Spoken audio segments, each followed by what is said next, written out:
네, 안녕하세요.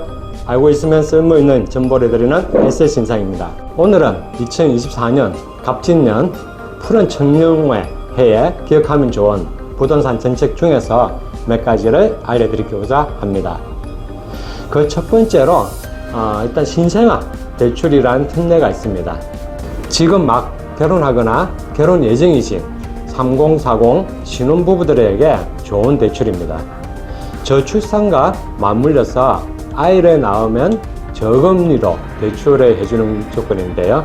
주택 구입 자금은 무려 최저 1.6%, 그 다음에 전세 자금 대출은 최저 1.1%부터 금리가 시작됩니다. 어떤 조건으로 대상이 되는지 그 대상이 중요하겠죠.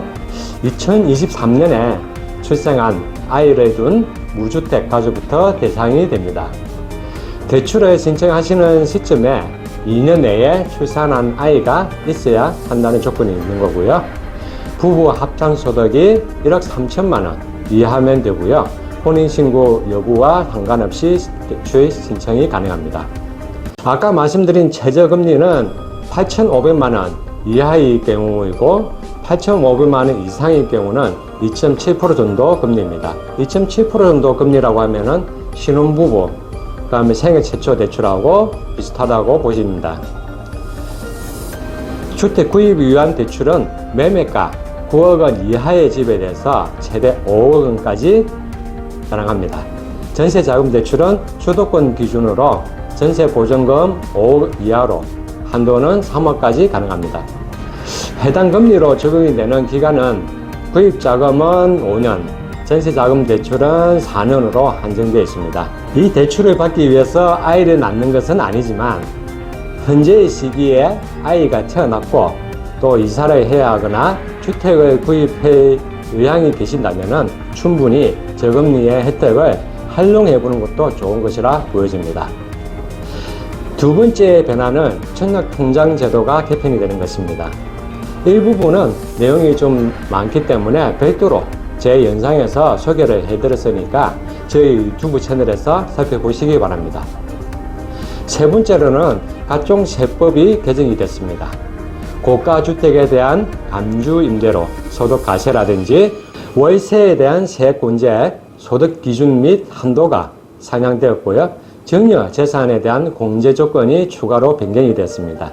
이러한 부분을 상세한 부분들은 이제 세무사에게 여쭤보시면 되시고요. 해당이 되신 분들은 그 다음에 이제 천년 전세 보증금 반환 보증료 지원 사업이 있습니다. 이거는 각 시도에서 지원해주는 사업이고요. 이는 시도별로 사항이 다를 수 있습니다. 전세 보증금 보장받기 위해서 반환 보증보험 가입이 이제는 필수인 사항입니다. 만 39세 이하의 무주택 청년이 내는 전세 보증금, 반환 보증보험료를 최대 30만 원까지 지원해주는 제도입니다. 지자체별로 지원 여부를 확인해 보시기 바랍니다. 이제 마지막으로 소매되는 정책입니다. 역전세난으로 인해서 전세 보증금 반환이 가장 큰 이슈가 된 한 해였습니다.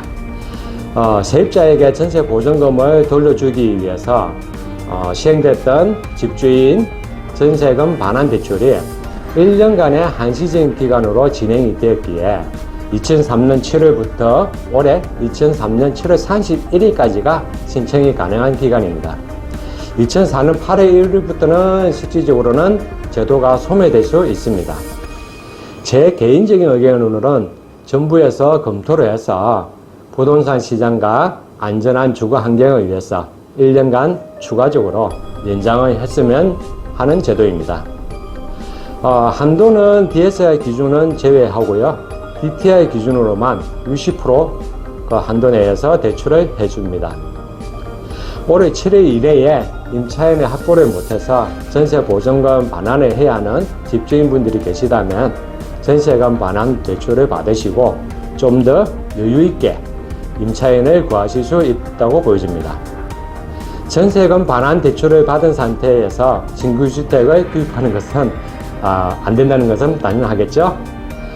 그 외에 특례 보금자리론과 중소기업 천년 전세자금 대출 또 조건이 변경되거나 없어지는 부분이 있으니 잘 확인을 해 보시기 바랍니다. 24년에 변동이 있거나 새로 생긴 부동산 정책에 대해서 알려드렸습니다. 아파트, 상가, 토지 등에 대해서 궁금하신 부분이 있다면 연락 주세요. 알쓸 신상이 그 궁금증을 해결해 드립니다.